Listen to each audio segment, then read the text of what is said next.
So today's topic is, let's try to understand how do we recognize a genuine guru, a bona fide spiritual master. There are so many gurus, and some of them are having a very, very large following. They are very popular, and especially if they are popular among educated class of people. So then it kind of becomes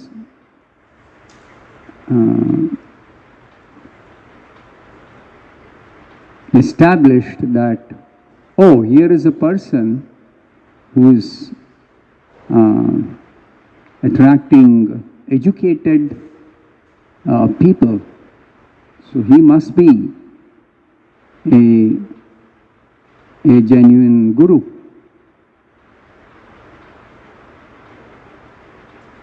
But educated class, we can say, does have intelligent people among the educated class of people in the society. There are intelligent people, but there are different kinds of intelligence, and there are different branches of knowledge in which somebody may be educated. So distinctly, among all the branches of knowledge, there are two broad branches of knowledge: material knowledge and spiritual knowledge. This you have to understand very carefully. When we say God, religion, spirituality, self-realization, etc., these terms or these different topics, it is spiritual knowledge we are talking about. And distinctly separate from spiritual knowledge is the knowledge that is generally available in schools, colleges, and across the world in so many educational institutions. In material knowledge, a lot of branches are there. A lot of study, research, a lot of experiments is going on. And when somebody is very educated in some material branch of knowledge, it is one kind of intelligence that is required for pursuing this material knowledge. Without intelligence, it's not possible, even material knowledge to cultivate. But spiritual knowledge requires a different kind of intelligence. It's a completely different kind of intelligence.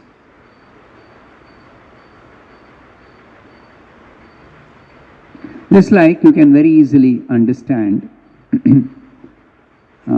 even among the material branches of knowledge, the ones who are researching what is intelligence and what kind of intelligence is required for what kind of work or study, they have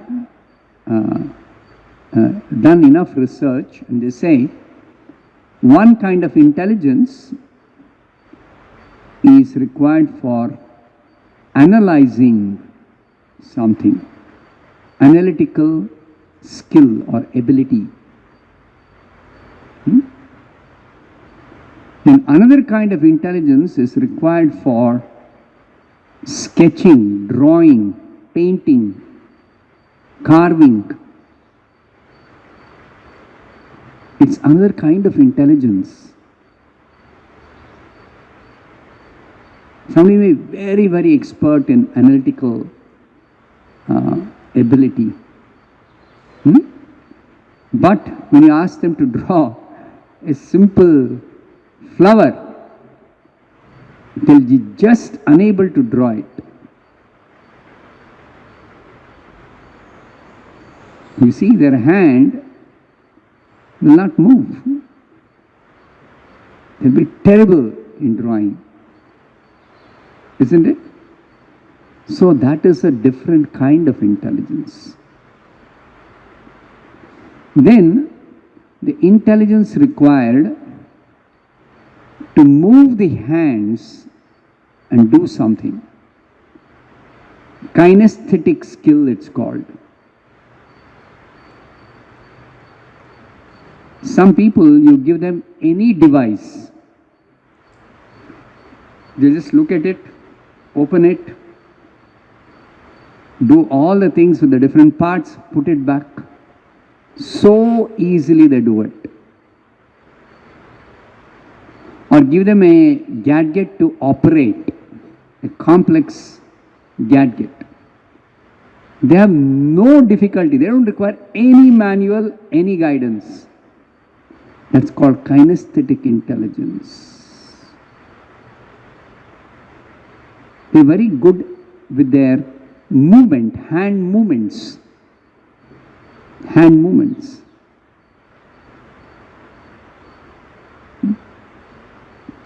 They are very expert in, let's say, in expressing themselves through hand movements, just like dancers, classical dancers. So gracefully they will move their hands, and of course, not only the hands, even the facial expressions, the leg movements, etc. So gracefully they will dance, and they'll entertain, they will act very nicely, like famous actors in the cinema field. They're so expert in acting, isn't it? So part of that acting is also hand movements, leg movements, etc.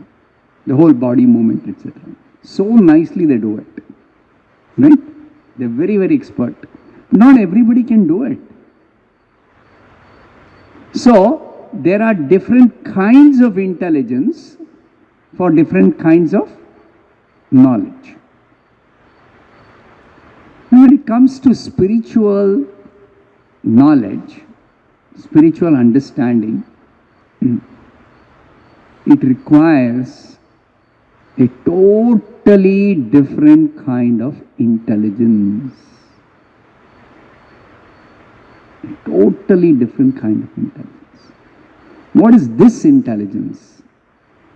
This is, the spiritual intelligence is based on fundamental inquiry into who am I? What is this world? You see? Why am I forced to suffer even though I never want suffering? I never work for suffering. The whole world, everybody is working for happiness. Is there anybody who is working for suffering? Nobody. No sane person will work for suffering. But suffering is forced on us. Nobody wants suffering, but suffering is forced on us. Why? This why question doesn't arise in Everybody. Nobody wants suffering. They'll try to avoid suffering. But why am I forced to suffer even though I never work for suffering? I try to avoid suffering. I do everything possible to be happy, but I'm not always happy. Sometimes I can reason it out. Why am I suffering? Sometimes. But many times I have no clue. Absolutely no clue.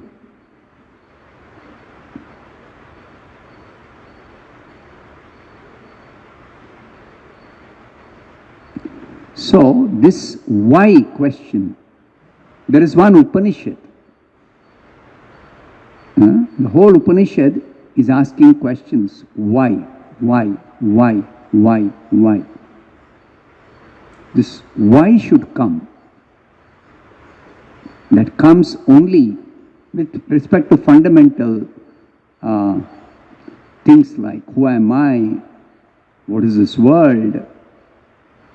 Like even asking, where was I before I took birth in this world? Where was I? Did I exist?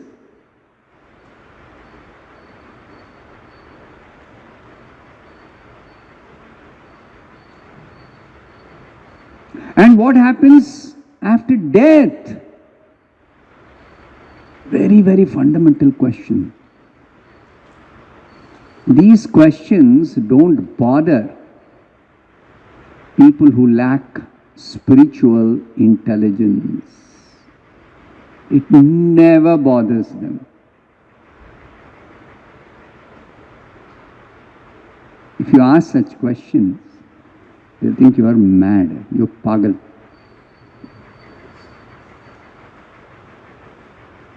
You are foolish.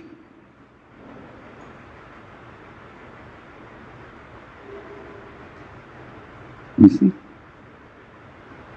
And people who have got spiritual intelligence, they can understand these people who never bother about such things are spiritually unintelligent.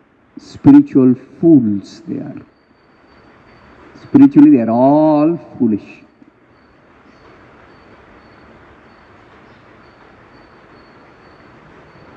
So, these two kinds of intelligence is very important to understand. Obviously, all of you, because you have some interest in spirituality, so all of you are spiritually intelligent. You can safely conclude, all of you are spiritually intelligent.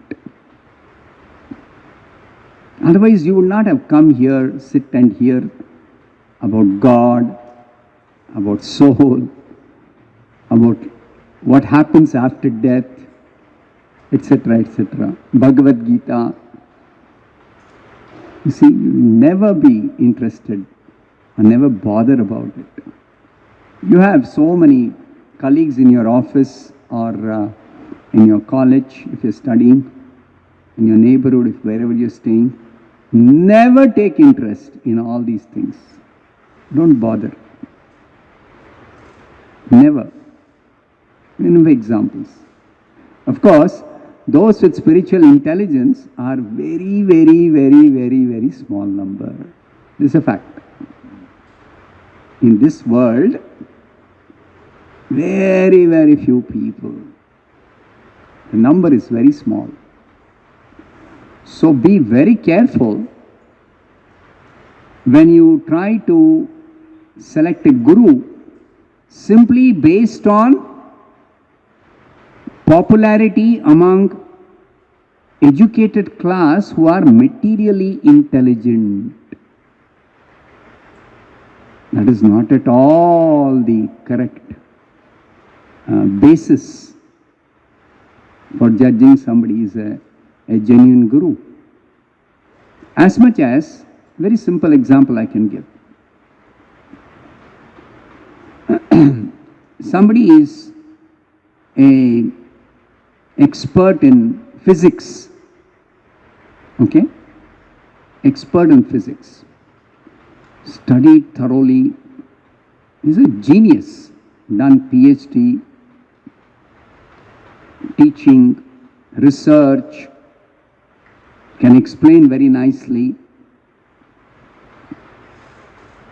Now what will that person understand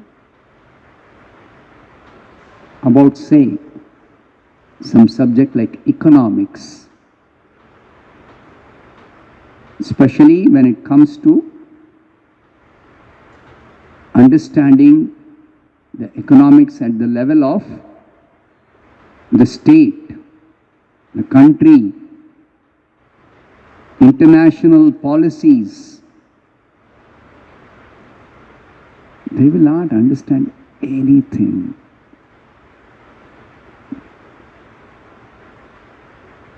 So if you want to understand something about economics, you go and ask this physicist, very educated, very learned, very famous in his circle. So he starts speaking about economics. Obviously you will say he is not qualified to speak about economics. He will speak something which will only impress foolish people, ignorant people, sentimental people. What will they go by? These people who get attracted to him. Oh, he's an expert in economics. By his looks, by his charming smile, by his oratorical skills. You see, he's a very good speaker. And he's got a very nice voice. And he's very humorous. He doesn't bore people. He entertains them. Nice jokes he tells. And he's a very nice man, or a nice person. Very soft spoken. He's very kind to everybody. He wants to help others. But what is the use of his so-called help in economics when he is really not learned in the field?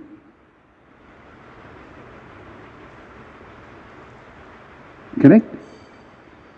You see, except spirituality or spiritual science, if I may use that word, every other branch of knowledge there is a proper authority, university, some standard from where they study, they get certified, they work under some expert in the field. Correct? For example, somebody wants to practice medical science, wants to become a doctor. Can he just sit at home, purchase some books, okay, and do all kinds of study, and just do some experiments with people who are sick and cure them somehow by his intelligence, by his study? See, the books are all written in English, and I know English very well. I know English very well. So I can study these books, self-study, and nowadays that is becoming very popular, no? Self-study books are plenty in the market.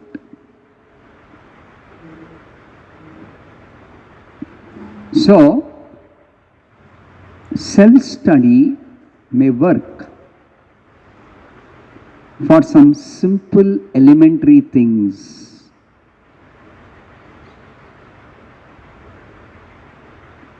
Some simple, small things.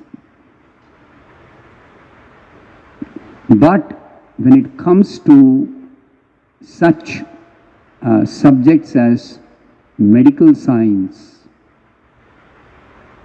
atomic physics,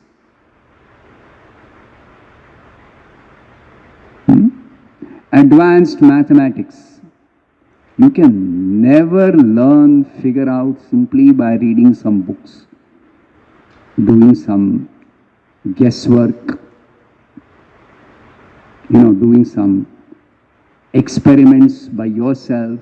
You can never learn these things. Impossible. Impossible. It's totally impossible.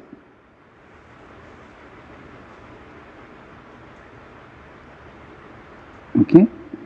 So therefore, even in the spiritual field, people think, as far as spirituality is concerned, everybody has their own kind of faith. There is no standard. There are so many gods, so many beliefs, so many books, so many philosophies, so many theories. And according to each person's own belief system or faith or feeling, you can choose your own path. And there are some philosophers, some gurus who say, whatever path you choose to follow is the best path for you. And ultimately, all paths lead to the same goal. This is a very, very, very, very popular philosophy. I don't want to mention names here, but there is one particular very, very, very popular guru who strongly advocates this philosophy, and it is accepted by so many people all across the world. Across the world, this is accepted. Because it's very, very appealing, no? Suiting, no? For people in general who don't know what is real spiritual science, for them it is very, very appealing. Take the Bhagavad Gita, for example. So many translations of the original Gita itself is there. Before Prabhupada translated this, one lady who was coming to the fledgling institution, Prabhupada started this ISKCON society in New York. Some few devotees were there and some few others were coming, householders, interested people. So one elderly lady, she came, she was coming regularly for attending Prabhupada's discourses on Bhagavad Gita thrice a week. He started with that. And one day she asked a question to Prabhupada. Prabhupada said, I am translating and writing purports. So she said, Swamiji, already there are so many translations in English itself. And devotees later on pointed out, they found out, by the time Prabhupada's Gita was published, it was published first in 1971. Already there were 270 translations in English alone of the Bhagavad Gita in America.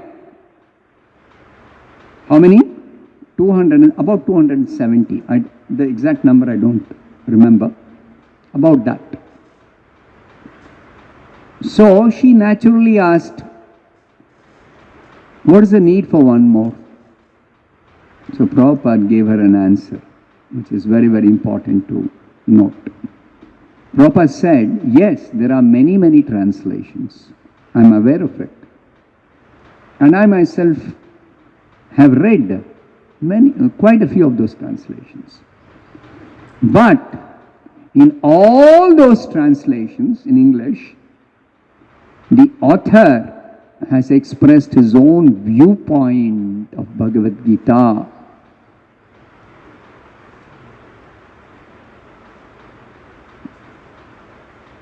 Whereas what I am translating and writing is Bhagavad Gita as it is, as it was spoken by Krishna, as it was understood by Arjuna,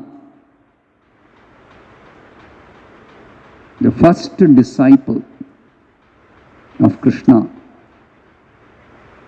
The way Bhagavad Gita is now available to us. The first disciple. So, I am presenting Bhagavad Gita as it was spoken by Krishna, understood by Arjuna, and it is passed on in what is called as parampara system, disciplic succession. The knowledge is handed down. Isn't that the way you learn most of the subjects? Now, anybody writes a book on physics, will they say, according to me, Newton's law is this. And somebody else will say, according to me, Newton's law is something else I have written. Each one can have his own viewpoint about Newton's law in physics or about anything. Can they have their own opinion? No, it is ridiculous. It is absurd. Any book of physics you open, the Newton's law will be the same. It doesn't change at all. So what can you expect? Whoever translates, if it's a proper translation of the Bhagavad Gita, they're properly understood. What they explain about the soul or about God should be the same. It should not be different. Then only you can say it's authentic translation of the Bhagavad Gita. If each one gives his own viewpoint, it is totally useless. What is the value of that? Only foolish people, ignorant people will accept that. Just like you sometimes have these quacks. Quacks means these doctors who really don't qualify. Especially in North India, you find a lot of them. They even put board with a fake degree. They even have a fake degree certificate. I passed MBBS. So some college. And that college name will be correct. But the certificate is totally a fake one, a bogus one. So like this, there are so many doctors in North India. So once I was sick, so I said, can I go to a local doctor? So then that devotee, this was in Vrindavan, so long back, about 30 years back. So Vrindavan was not so developed that time. It was like a village only. Okay, holy place, like a village. So he said, let me find out a proper doctor whom we can visit. Because he knows most of the doctors are all fake doctors. Means they don't have genuine degree. They are not studied in a proper medical college. They never written an exam in their life in the medical science field. Medical science field, they never written an exam. So many such doctors are there. So I was shocked. What is this going on? What tamasha is this? So like that, in the spiritual field, 99.99999% of the gurus are fake gurus. Because they never studied under a proper authority.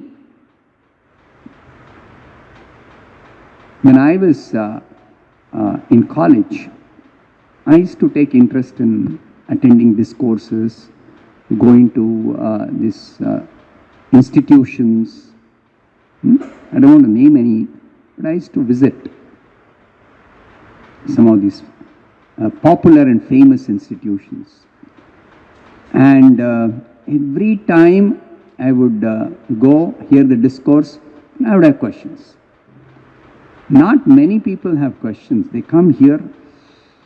It's very, very nice discourse. You ask them, how was the discourse? Oh, very nice.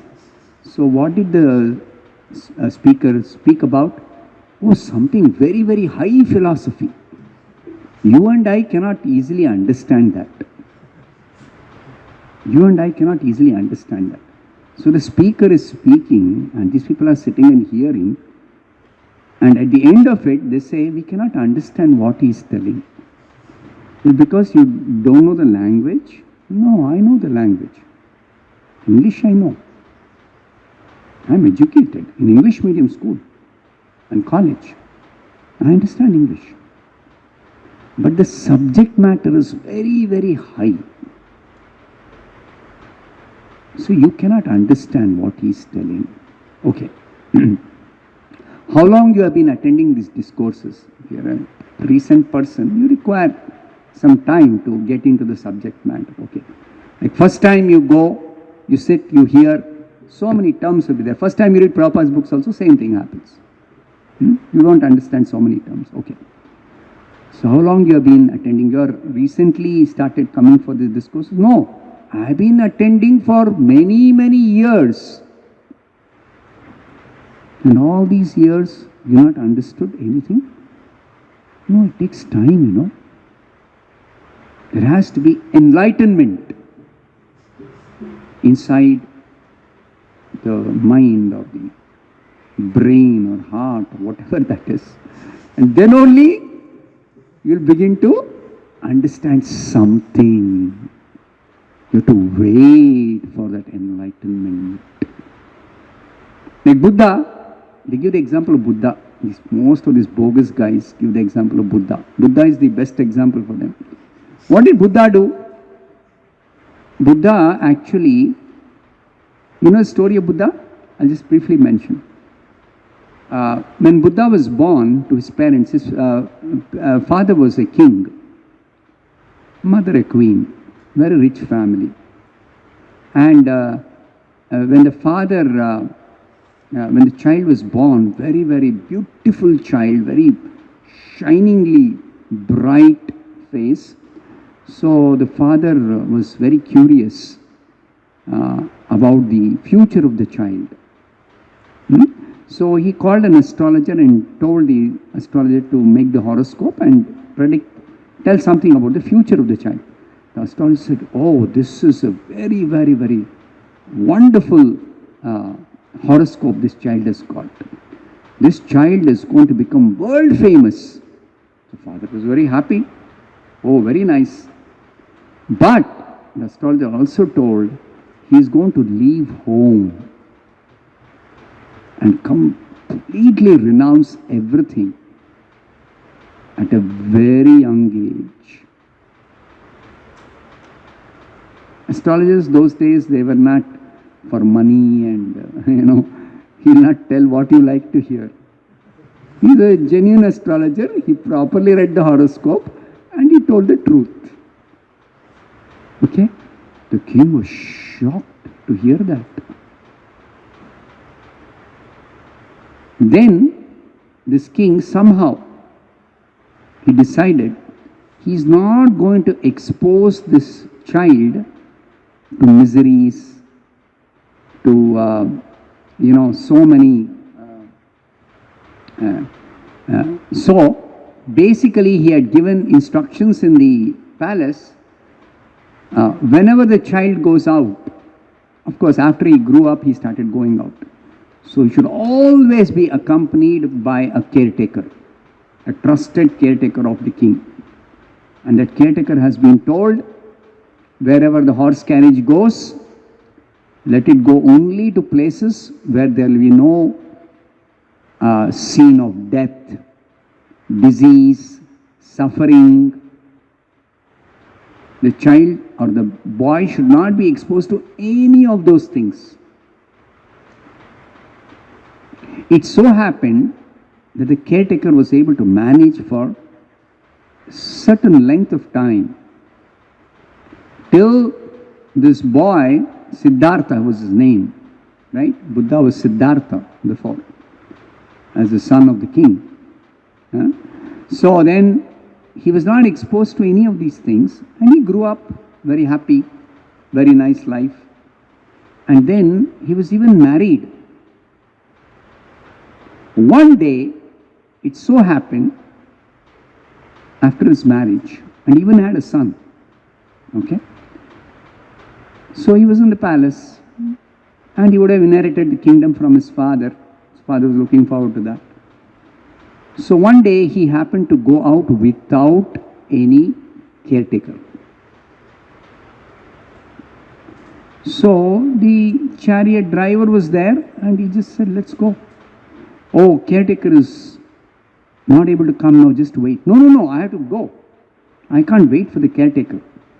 I know most of the places where I want to go. So he went, and that day he went not by the usual route, by a different route. And then suddenly, on the way, he saw people carrying one dead body. So he said, stop. What is that procession? What are they carrying? He's never seen a dead body. He doesn't know what is death. He's never been exposed to that. Nobody's ever told him anything. Education also, the father told the teachers, don't tell him about death, disease, old age, suffering. Never tell him anything about that. So the chariot driver said, actually this person has died and they're taking him for the cremation. What is cremation? What is death? What does it mean somebody dies? So the chariot driver is puzzled. What is this prince asking? He's asking, what is death? So he said, actually, we all have to die one day. But we don't know when death is going to come. Generally, people die after they're old. Old? What is old? So then he explained briefly what is old age. See, you're not going to remain strong and youthful. The body will age. And mind you, some people don't stay till they become older. They may die even before old age comes. But if they don't die before old age comes, definitely they're going to die after they become old. That is guaranteed. Then he began to start thinking. He said, now go to the palace immediately. Go back to the palace. I don't want to go anywhere. So in the palace he started thinking. What is death? As I told you, spiritual intelligence is not for everybody. Right? But he was spiritually very, very, very intelligent. Of course, he is incarnation of the Supreme Lord. He is performing his Leela. Lord means he performs his Leela. So he began inquiring, what is death? What is old age? Why we have to suffer? Why is there suffering in this world? We don't want suffering. Still, why we are forced to suffer, etc., etc. So his father became worried. So father would not let the son get the answers to this. Somehow they were evading the teachers, the people in the palace. So one day he decided, I'm going to inquire myself leave home, leave this family, this palace, wife, child, this royal life, everything. So quietly, without informing anybody, he got up in the middle of the night and he had arranged that everybody is asleep and only one person, that night guard, he was told that I am going somewhere for some particular specific work which can only be done at the night, and it's a confidential thing for the good welfare of the kingdom. So don't tell anybody. So he kind of, made sure that that guard would not tell anybody. So he walked away and he went away into the forest, thick forest. And what did he do? He traveled and traveled and traveled and traveled, studying, observing, understanding, and finally, at some stage, he decided to sit down and perform meditation. And that's also famous. He sat down under one Bodhi tree, this ideal tree for sitting down underneath that and doing meditation, because there will be least disturbance, etc., etc. Okay. So he sat and did meditation, and after so many years, he became enlightened. So he became known as the Buddha, enlightened one. Buddha means enlightened one. And then he began to start preaching, teaching, educating. And his method was totally different. He is the incarnation of the Lord who has come for a specific mission. So anyway, I don't want to go into details. Now, this story of Buddha is an authentic one. And scriptures also, Bhagavatam describes incarnation of the Lord as Buddha. Okay? So, this Buddha story is authentic. And people are attracted to that. So they ask one particular guru, how did he become enlightened? At a very young age, he left home. He went away to the Himalayas and he was wandering. And one fine day, he decided he's going to sit down in one cave or some tree or some holy place, and he did meditation and he became enlightened. And now he's traveling everywhere and preaching and enlightening people, helping them understand who are you, who is God, what is this world, etc., etc. So, what Buddha did is what God does. And God is all perfect. God is all perfect. When Krishna appeared, right, he instructed Vasudeva what Vasudeva should do to protect his child. He instructed Vasudeva. So ever heard a child is born and he instructs his father what you should do? Never heard of this. So that is God. That is God. Okay. So, so some people take advantage of even this Krishna's pastime. That, I don't want to name again, such and such a person is avatar in our present age. Avatar. So he is God. Just like Krishna appeared 5,000 years back, Rama appeared in Treta Yuga millions of years back, some 2 million years back, whatever. And now he has come. He has appeared. God has appeared as incarnation, human-like form. Krishna says in Bhagavad Gita, when I appear in my human-like form, people mistake me to be an ordinary person. So same words they will tell. Some people mistake me, I am an ordinary person. but actually I am God. And what is the proof that you are God? Bhagavatam declares. What is the proof? If somebody declares I am God, says I am God, claims to be God, how can we verify that? So first of all, the horoscope. The horoscope. When Krishna was born, Vasudeva had a transcendental experience. And Krishna displayed his four-handed form. The child which is born displayed first his four-handed form as Narayana, Vishnu. Okay? So by that, Vasudeva got more than confirmation. He was completely convinced. And Vasudeva had prayed to the Supreme Lord, you please appear as my son. So for Vasudeva it is not difficult at all. He had prayed to God. He is a devotee of God. And God agreed to appear as his son, and he's appeared. And why did Krishna appear in that four-handed form?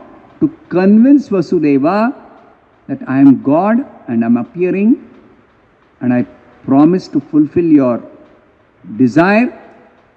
So therefore I am first appearing as four-handed Vishnu. To convince you that I am God who has appeared as your son. I am not an ordinary being. Okay. Now what did Vasudeva do? To protect his son, he was anxious because 6 children are killed and the 7th child is killed in the womb itself of the Devaki. So he is anxious to protect this child. So Krishna told him, you hide me in Nanda Maharaj's house. Nanda Maharaj is the brother of Vasudeva. Okay? So hide me in your brother's house. And a child which is born there, a girl, baby girl, same time Yashoda gave birth to Yogamaya. So the girl who is born there, you bring that girl and cheat comes out that the 8th child is a baby girl and this is the girl. All this happened midnight because Krishna appeared at midnight. And at that time, by Krishna's arrangement, all the gatekeepers, Kamsa, and in Nanda Gokula, all the people, everybody was fast asleep. So nobody knew, only Devaki and Vasudeva. They are awake, fully awake, they are aware, they have been instructed, they had prayed to the Lord to appear as their son. Everything is perfect as far as they are concerned. But they silently, Vasudeva went, exchanged the child and came back. So Nanda and Yashoda, next day they get up and see beautiful Krishna, baby boy, and they thought, this is a child which is born to Yashoda. So they don't know. This is God. He has appeared first to us. They don't know. And how did Nanda Maharaj come to know later on? Garga Muni, the astrologer, he came to perform the name-giving ceremony, and he actually cast the horoscope of the child. And he told Nanda Maharaj, this child is actually the Supreme Lord who has appeared earlier in different forms. And now he has appeared as Krishna. It's a famous verse in the Bhagavad, Garga Muni's statement. Okay? But still, Nanda Maharaj, out of his affection for Krishna, by Krishna's arrangement, he was not so very conscious that Garga Muni had told this child is actually incarnation of God. He considered Krishna as his beloved child. So that apart, now first proof of God is God's horoscope is different from everybody else's horoscope. How is it different? God's horoscope, there is nothing inauspicious. 100% everything is auspicious. Only God can have such an horoscope. Nobody else can have. Nobody else can. Okay? And that horoscope is very difficult to study and understand. It's very difficult. One astrologer, he was shown Prabhupada's horoscope. He looked at the horoscope, 3 or 4, he's a very learned astrologer, okay? After Prabhupada started ISKCON, one of the devotees showed Prabhupada's horoscope to that learned astrologer in India, a foreign devotee, he had come. So he showed. So that person said, where is this person? I want to meet him. So he said, yeah, he's there in a small temple. Those days Prabhupada was in Vrindavan, Radha Damodar temple, in small temple. I mean, not small temple, but a simple temple. So he's there in that place. Can I meet him? No, now he is not available. He's gone out. So he became very anxious. So he said, can you tell me something about the horoscope? He said, this is a very difficult horoscope to read. And anybody says, I have read, I can understand, I can do accurate prediction, they are cheating you. This is the horoscope of a very, very, very great personality. And such personalities are very, very rare in this entire universe. Now the first thing the learned astrologer told, and this is explained in Chaitanya Charitamrita. In Chaitanya Charitamrita this is explained by Krishnadas Kaviraj Goswami about Chaitanya Mahaprabhu's horoscope. So like this, horoscope is the first proof. Secondly, the palm, the 2 palms, anybody will have just lines. Okay? Anybody you look. Devata, Yogi, Jnani, Tapasvi, Rishi, in the upper planets also. Only God will have specific marks. Conch shell, disc, umbrella, and a fish, and a lotus. And depending on the particular incarnation of God, the specific symbols will be there. The specific markings will be there. Not same for all the incarnations. Each incarnation has got a set of markings. Not all. So Krishna's specific markings are given in the Bhagavatam. 10th canto is given. Similarly, in the other Puranas, Rama was born. So what are the markings on Rama's palm? Is given in the Ramayana. Okay? Very, very specific. Vamana was born as a son of Kashyapa and Aditi. So what are the markings on Vamana's palm? Given. Like that. Every incarnation there are very, very, very specific markings. If it is a human-like form, if it is a other form other than human, just like Varaha, he appeared in the form of a boar.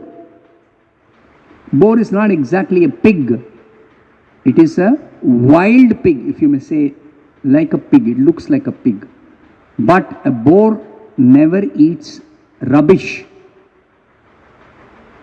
There are 2 kinds of Varaha. One is the Varaha which is only found in the forest and which eats away nice vegetables, nice fruits, nice shrubs which give some nice small edible fruits like that in the forest. It never eats rubbish. And there is Vitvaraha, eats stool-eating hog, stool-eating pig, generally found in the gutter in the city, filth, in the villages, in the garbage bin, garbage throwing place, like that. So, the Lord appeared as that wild boar form. That is first thing. He didn't appear as Vitvaraha. Secondly, when he appeared like a small boar form. And then he began to grow. Immediately, within few minutes, less than few minutes, he became a huge, gigantic mountain-like form, mountain-sized form. And he opened his mouth and roared very loudly. And that roar was heard in all the three worlds in the entire universe. Who can roar like that? No created being in the entire universe can roar. A boar. Boar can roar, make a roaring sound. But no boar can roar that the roaring is heard all the three worlds. So already Lord has proved, I am the Supreme Lord. And this assembled saintly persons, Brahma was present with the saintly persons when this happened. Because Brahma was praying to the Supreme Lord, kindly appear and solve our problem. The earth had actually fallen into the Garbha ocean. So, then the earth had to be rescued. At the beginning of one particular day of Brahma, it had to be rescued.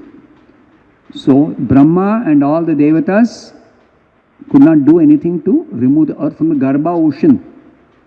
Earth is a huge planet. And that too, even that big planet, it is such a heavy thing. It has fallen into the depth of the Garbha ocean.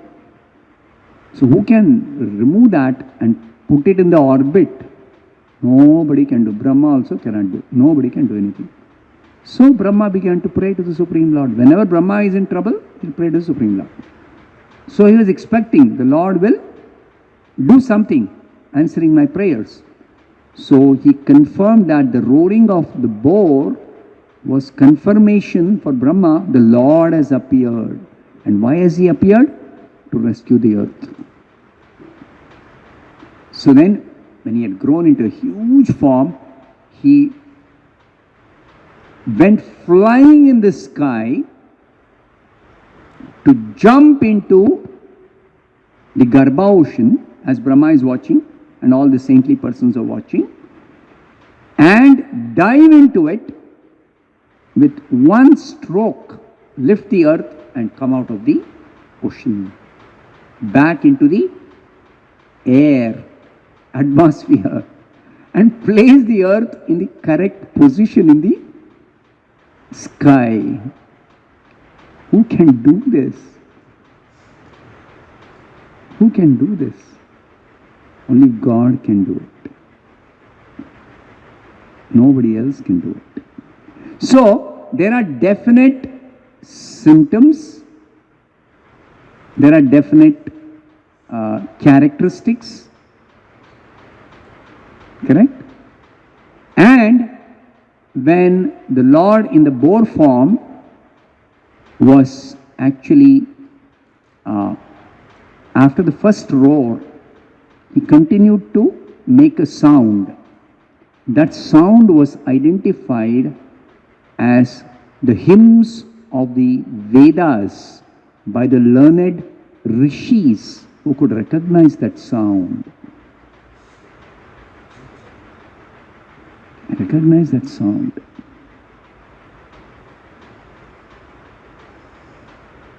You see? Another small thing about Krishna, when Krishna was in Vrindavan, Krishna could speak the language, of course, of the humans. Krishna used to talk in Braj Bhasha, the local language in Vrindavan. It's even now it's there, Braj Bhasha.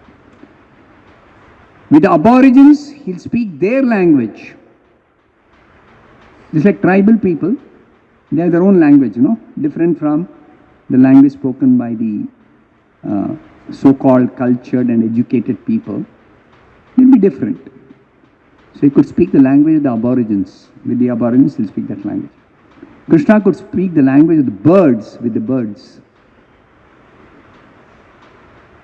He could speak the language of the insects with the insects.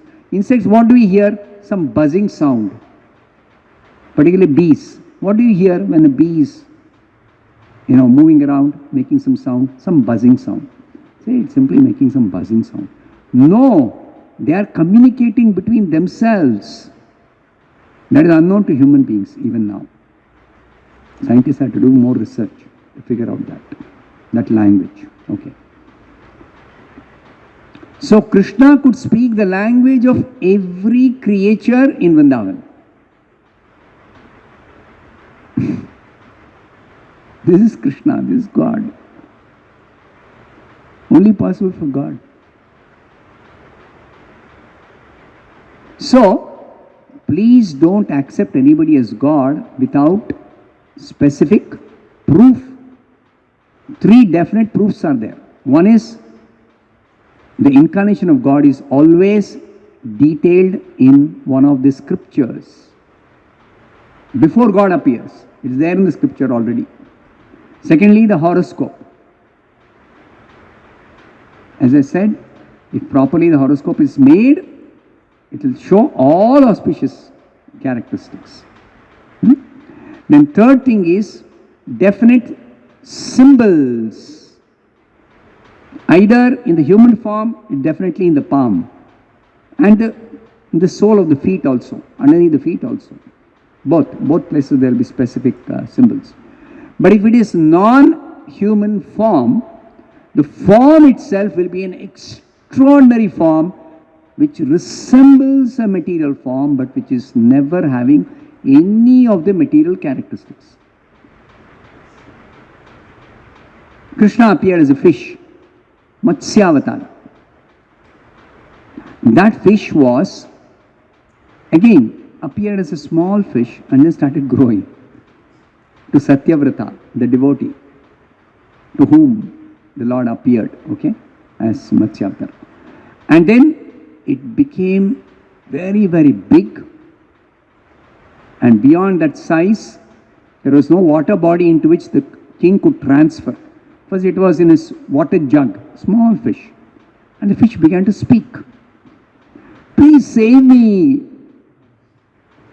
Don't throw me back into the... See, he was picking from the jug, the water, for his puja, for his argya and all that. This saintly king, Satyavrata.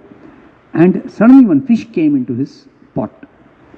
So when he's about to throw, the fish said, "Please don't throw me." So king was surprised. What is this? The fish is speaking. So he said, okay, I won't throw you. What do you want me to do? Okay, you take me with you and keep me in this jug only. Otherwise, if you throw me into the water, the bigger fish will eat me and I'll be finished. I'll not survive. So king took compassion, poor small little fish.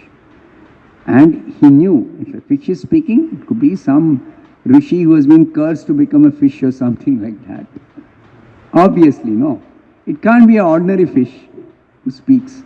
So some rishi, he's been cursed, or some devata, some gandharva, be born as a fish, some sinful, some rishi, some other saintly person he has offended, he has cursed. So let me just take it, as a fish. A harmless fish, no small fish. He took it. Then the fish started to grow. And then it became so big. It's time up. Haribol, should keep track of time. I'll keep on speaking, I'll not stop. You have to stop me. Okay, last point I'll make. So, the fish had extraordinary characters. It began to grow as big as the jug. And please transfer me to a bigger reservoir of water. So, thought some curse it has to undergo, this particular personality. So transferred him. Went on transferring, and every lake, then well, then lake, pond, then lake, then the ocean. When he put him into the ocean, then he said, I'm actually the Supreme Lord. About 7 days or 10 days from now, there will be a inundation of the entire world. At that time, I will appear as a fish, and then I will save you from the inundation, and I'll instruct you in self-knowledge, spiritual knowledge. So, obviously, extraordinary fish.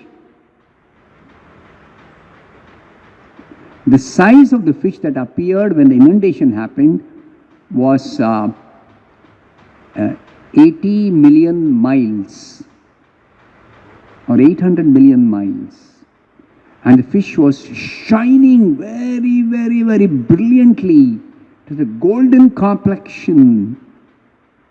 And the fish was floating in the water of inundation, swimming.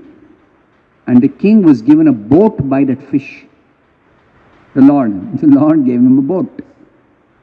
And in that boat he said, you along with the saintly persons whom the Lord wanted to save, all of them got into that boat and said, attach this boat to my horn. The fish had a horn. Attach it to the horn, and I will keep the boat safe in the water of devastation. The boat will not drown. Okay? Like this, extraordinary. Every half man, half lion incarnation. Narasimha. Extraordinary, Killed Hiranyakashipu like a child can kill a wasp. Wasp is a very, very tiny insect like a bee. And a child, a small child, about 4 or 5-year-old child, with its nails can crush the wasp. And the wasp doesn't bite. Okay? So just like a child, this is described by Jayadev Goswami. Tavakara Kamalavare Nakham, you sing this, right? Many of you know this song. Adbhuta Shringam Dalita Hiranyakashipu Tanu Bhringam. Tanu. That gigantic body of Hiranyakashipu was torn apart with the nails of the Supreme Lord as Narasimha, just like a child can crush a wasp between its fingernails. As easily as that, Narasimha tore apart the body of the Hiranyakashipu. This is God. This is God. This is not some imaginary fairy tale. This is a real God. He has relieved the entire world, the burden, universe, of the burden of Hiranyakashipu, who was terrorizing the whole universe. So we have to accept. God only can do that. Like this, every incarnation is extraordinary. Buddha. How do you identify Buddha as an incarnation? So many extraordinary things Buddha did, not possible for any devata, any rishi, any yogi. Plenty of them are recorded. Okay. And there's there in scriptures also. Okay. So like this, every incarnation performs extraordinary activities apart from the usual activities. Apart from the usual activities. Extraordinary activities which cannot be replicated by any yogi. You consider the bogus incarnations, any bogus incarnation. Whatever that bogus incarnation can do, a yogi can easily do it. Any yogi who has got yogic siddhi can do it. Okay? So, this yogic siddhi is not the proof of God. They say God is called Yogeshwara. He is the master of unlimited mystic powers. A yogi has only 8 major siddhis, 8 minor siddhis and 4 auxiliary siddhis, 20 siddhis. Maximum a yogi can have. The topmost yogi in this whole creation. But God has unlimited siddhis. So that is God. Okay? God is not having 20 siddhis only. No. So a yogi wants to cheat people that he is God, and he shows some. First of all, these present day bogus avatars don't even have yogic siddhi. Okay? So even if a yogi has practiced Ashtanga Yoga and has got yogic siddhis, a genuine yogi will never cheat people that I am God. He will say, I am a yogi, I got siddhi. But one who wants to cheat can cheat innocent people. He can show some mystic power, and that can bewilder even great scientists. That is possible. Some mystic power he can show. But that mystic power doesn't make one God. What God displays is extraordinary. Some other time I will explain to you some of the things that Krishna showed cannot be duplicated by any yogi, any devata, any tapasvi. Nobody can duplicate. That I will explain some other time. Okay. So now I'll stop here.